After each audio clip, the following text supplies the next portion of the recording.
He was a 3-time All-Pro, 7-time Pro Bowler. He played 16 NFL seasons, 16 with 11 of those with the Indianapolis Colts, one of the absolute best pass rushers with one of the best moves, finishing with, I mean, it says here, oh, Dwight, it says 125.5 sacks, but you don't like that number. Yeah, I'm not a half guy. That's not there's no such thing as that. I mean, yes, there's a such thing as a half a sack, but just because someone happened to hit him at the same time. What should it be? What should the number? You're a Hall of Famer now. You tell me what that number should be. I don't even think it matters anymore. But I do like whole numbers. I like whole numbers. So whatever that's going to be, not a half. Dwight, don't you think, I'm sure a couple of those halves helped you get to 125.5 though, right? Too many halves. I need holes. Okay, well, the sacks are half full here on the Up and Adam Show. So happy to have you. And I'm smiling, you're smiling. Congratulations. Congratulations on the well-deserved honor of making the Hall of Fame. Last time we spoke, you were just announced as a finalist. You said, you know, you were very like, no, I'm going to put the blinders on. Whatever happens, happens, whatever. What is the emotion you felt when you finally found out? I mean, it's absolutely nuts. And the thing is, no matter how you try to prepare yourself mentally, where as though, oh, you know, when it happens, you know, I'm going to act cool. I'm going to, you know, this, that. It doesn't matter. All that goes to the wayside. Just forget about all of that. You are flooded with emotion and what you feel in that moment. I had a good conversation with Peyton after the fact, and he said the moment that he found out that he was in the Hall of Fame happened to be his most memorable moment about the whole entire process. And that includes going on the stage and speaking and all the other things that is going to happen for me later. And I can understand that. I mean, time truly stood still in that moment. When I opened that door and I saw Coach Dungy sitting there, I'm like, first of all, what are you doing? What's happening right now? And for him to say what he said, you know, welcome to the Pro Football Hall of Fame. You know, I have a permanent smile on my face ever since. I have goosebumps. I had nothing to do with these 125 sacks, but I'm so happy for you. I cannot imagine. Who's the first person you called? First person I called was my parents. You know, my mother and my father. Obviously, they, you know, were part of this journey from the beginning. You know, I wouldn't be here, right, without your parents. So for me, that was the first call, and obviously they were, you know, over the moon, couldn't believe it, so excited. You know, it's just one of those moments that, you know, just means a lot to me, but it also means a lot to everyone who helped me get there. You know, this is a celebration for everybody. Devin Hester told me that he's very involved in the process of what his bust is going to look like. How involved and nervous are you? Oh my goodness. It's so hilarious because I'm thinking, okay, what am I going to do? Mean, serious face or smile? I mean, it's only two things you think, right? So we do a visit, we go to the Hall of Fame, and I look at all of the busts. And I have never been more confused in my life. There's so many expressions that people have on their face that you're just thinking, should I do that one? Who do you like? Should I do this Who do you like? Listen, there's too many. There's too many. All the Hall of Famers that are there, you're sitting there looking at their bust, and I'm sitting there like, man, you know, Peyton, that was a good one. You know, thought-provoking, not too big of a smile. You know, he looks like he's thinking about something. And then you got other guys look like they're about to kill somebody. And then you got one with a huge smile. I'm like, oh, that's too much of this. I have no idea. What did you go with? Well, I went with my wife. We went there and we kind of just looked at everything and just kind of, you know, took it all in. And it was just, I swear, I walked into that room knowing what I was going to do, and I walked out absolutely confused. So now I'm going to look through all the pictures that I've ever taken in my life, sit there and say, okay, what is my expression going to be like on, you know, my bus? I have no idea. This is my favorite. This is my favorite. What do you want me to be?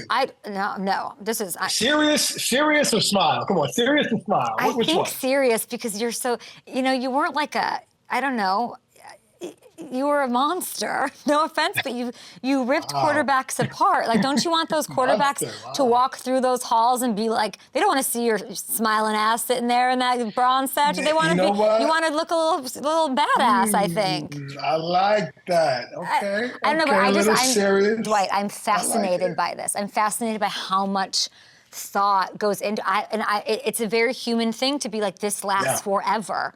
What do I want this to say about me? And we can't wait to see it. Yeah, that's the thing. This thing is never going anywhere. So when I'm long and gone and forgotten in a way, this bust will be there for years, 100 years, hopefully, however long they keep doing this. Yeah. And this is the last expression people are going to be seeing on my face. You got to call Ed Reed. Call Ed Reed. I think that's the most iconic one. And say, what was your process? What did you think? I guess, but he had that one sort of look to him, so it's a hard thing. It's but you know what? He had the hair, he had the beard. I don't know. Okay, while we're celebrating, I thought we could just have a little fun here. So many sacks. We're gonna have 125 plus. 125 plus sacks for Hall of Famer Dwight Freeney. Do you know which quarterback was your first victim? No, I have no clue. How do you not know? I don't. I mean, that was, you know how long ago that was? 2016. Well, now it's been even longer than that. 20-something. Is this it? Talk me through it. This is you on David Carr, baby. Colts, Texans, 2002. Oh, David. Oh, poor David. Well, look, I do remember sacking David a lot of times. I think actually David might be the most sacked quarterback that I've ever sacked in my entire career. So there's a lot of sacks with David that is just kind of all just one big conglomerate of sacks. But, it's David, bless his heart, he didn't have much of a chance at that point. He didn't have a great offensive line. And he didn't have that many weapons, so it was kind of tough on him, and I was pretty tough on him, so I apologize. That was your first one. That was your first victim. You think David Carr wants to roll up to camp with the family, walk through those things, and see you're smiling? This is the guy who sacked me more than anybody? No, he wants to see, look how scary that guy looks, see? Well, I don't want to scare him anymore. How many times do I have to scare the guy? I keep getting these sacks. It might be good to walk in and see a smile. You might feel, brings the defenses down. You know what, Dwight, you know what you have to do. You better be thanking him in that Canton speech. Hey, thank you for 12, 13 sacks out of my 125 plus. Shout out David Carr. Appreciate you wherever you might be on this Saturday afternoon. Okay, what was do you remember your final victim? Your final sack? 2017. Oh, stop it. 2017.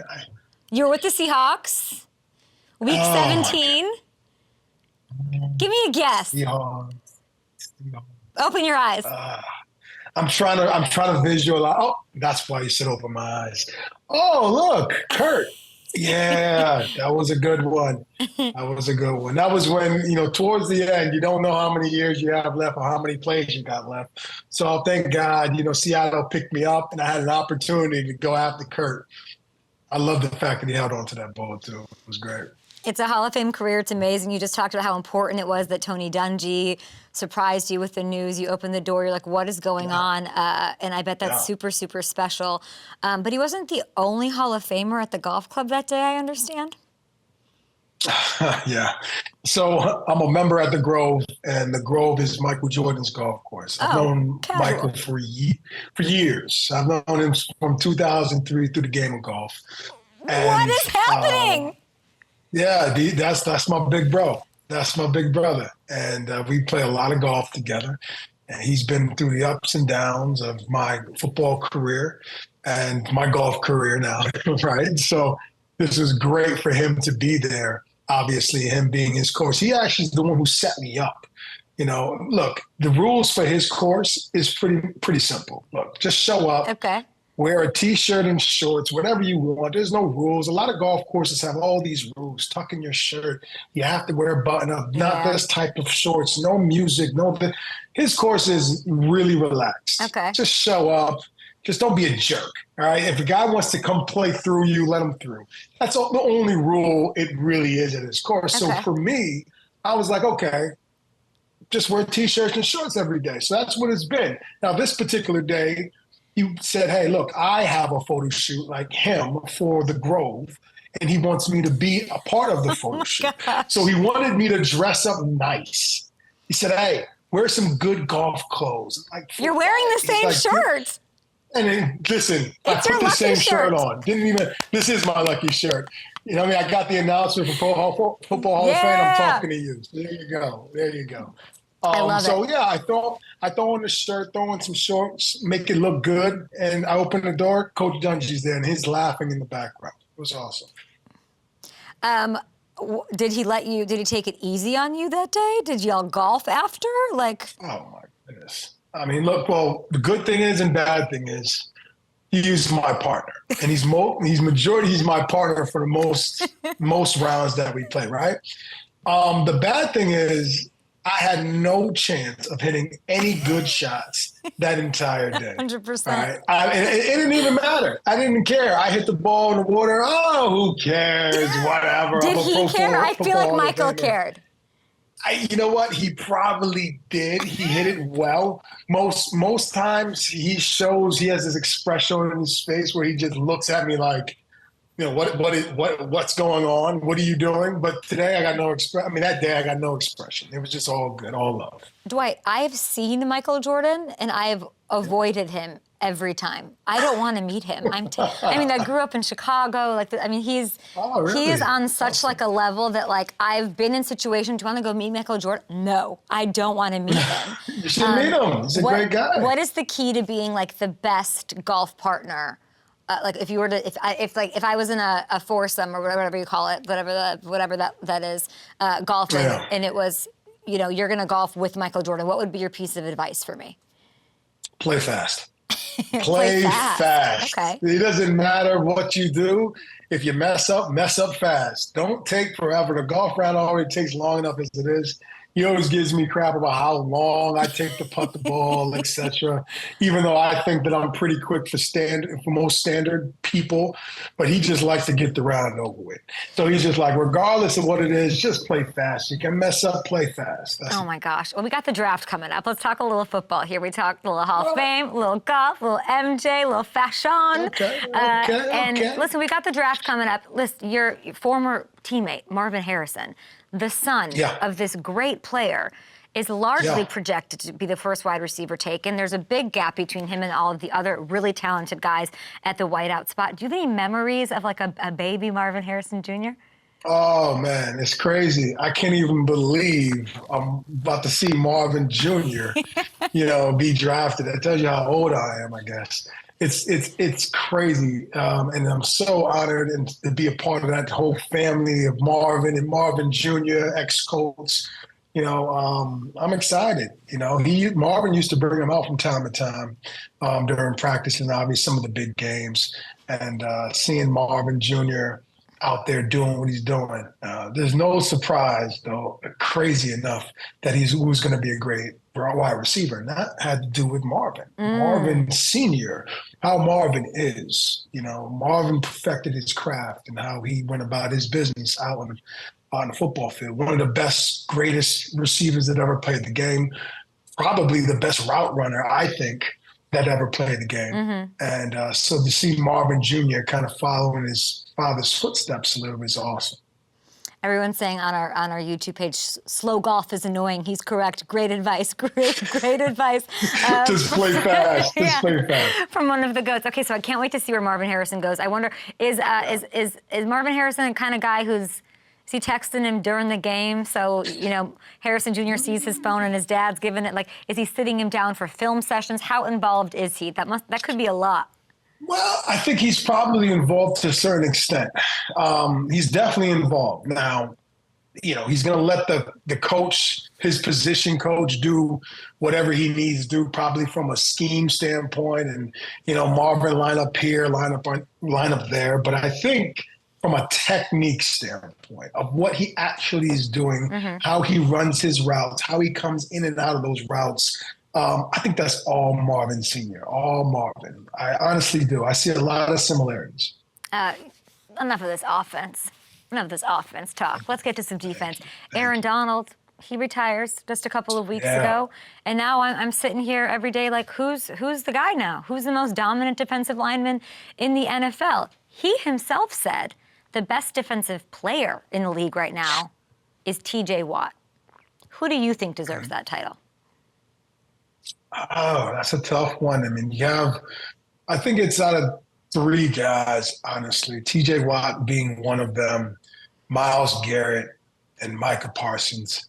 I think when you see Myles Garrett and what he can do at the size that he is just crazy to me. And he can move from right to left side and just straight up dominate. And, he can run around you. He can run through you. He has a good little inside spin move. He does different things, and he's a load. He's blocking field goals. I mean, the guy's doing all types of stuff. I think he's super dominant. And I think Micah, just what Micah does, he plays the game so hard, every single play, moves around so much. People don't realize how hard it is to play on another side. It seems like, okay, if you're on the right side and you can go to the left side, oh, who cares? You're out there on the football field. It doesn't make a difference. It's like if you're a right-handed writer, left-handed. Your body doesn't understand how to do the moves or do the strokes on that side. It's very similar to when you move on the other side of the football field. I kept seeing Micah Parsons' name in the news lately. I don't think it's like anything big, but there's this report, by media, so take it with a grain of salt, that Micah Parsons is wearing thin with the Cowboys. Like his sort of, have you heard anything no, right? I haven't heard anything. I know him and Dan Quinn was always close, and that was the only coordinator he ever knew. I don't know if that has anything to do with what you're hearing or what have you, but wherever he goes, he's gonna be a dominant force. Do you know that I would never let anybody get away with picking three people so greedily when I asked them to pick one? But now that you're a Hall of Famer, I will allow it, even though we all know everybody watching knows the answer is Myles Garrett because it was what you spent the most time on and what you talked about the most. Listen, I had Hittner on the show yesterday. Dante Whitner joined me, okay? And I asked him about Jim Harbaugh, who he spent lots of time with, of course, in San Francisco, some great years, a big, quick turnaround up in San Francisco. And he went to another planet. I don't know what was going on, what in the ayahuasca was happening, but he told me that the Chargers will be playing in the AFC Championship game this season because of Jim Harbaugh. You've spent some time with that squad, that face. What are you saying? That's a stretch. Look, I think that, it takes a couple years most times for a new head coach to establish his, whatever he's going to do, his system. You have to have the players buy in. You have to get the players. I don't know if they have the players yet. I don't know what their system is going to be. It's a lot different from the last time he was here in the NFL. And sometimes you got to get a little lucky. So it's not just all about coaching. It's a complementary type of thing with coaching and players and the system that you're going to run. So we'll see what he's going to do. I know he loves to run the ball. So that's going to help him. And with I think, who? With who? You got Greg Roman there. That's all Greg Roman. What are you going to have Justin Fields running that? Or not Justin Fields. You're going to have Justin Herbert running the ball? What do we do? Like... No. I think Eckler's they need to listen. Eckler's gone, okay, and they picked up a running back from the Ravens. Edwards, which is really good. They got Hurst to help block at a tight end position.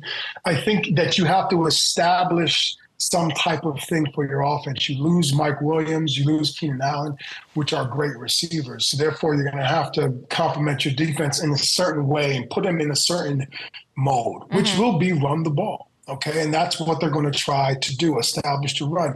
When you establish the run, you keep the game closer for the most part. Right. The clock is on your side, and you always have an opportunity to win. Now, you have a great quarterback who may have to do a lot of play action, to help, relieve some of those teams that want to put 8 in the box, etc. You do have that, but you're going to have to get some down the field threat. Now, maybe that is Marvin Harrison Jr. Maybe they do go into the draft and they pick some talent out there.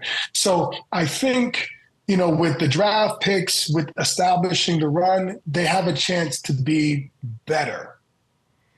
Not AFC Championship game. That's a stretch. That's a stretch from a Hall of Famer. Take that, Whitner. No, I mean, I love the Chargers. I'd love to see it, but I mean, coaching can't be everything. Although we did see with your squad, the Colts under Steichen, almost make the playoffs, nearly just missing it, largely due to their coaching. I think a lot of people are sleeping on those Colts, and a lot of people are sleeping on Anthony Richardson for 2024. We have Joe Milton on the show. Incredible skill set. He's giving me like a Josh Allen sort of vibe. You can throw the ball 80 yards. Cannot wait to talk to him. Dwight, we appreciate you. Congrats on the Hall of Fame, and good luck picking a face. Oh, thank you. Give me some of those faces as we go to break. What do you? I mean, I got the mean, I got the focus. You gotta get the wrinkles. I got the calm. I got the one eye. No, we're not doing a one eye. I will not allow one eye. There's some guys that do it. Yeah. There's some. I think Payne might have done one eyebrow. I don't know. Really? No, we're not doing that. No, we're absolutely not doing that. And just shout out. Let's just, David Carr, wherever you might be as we head to break here. Just, I hope you're having a great Tuesday somewhere, David.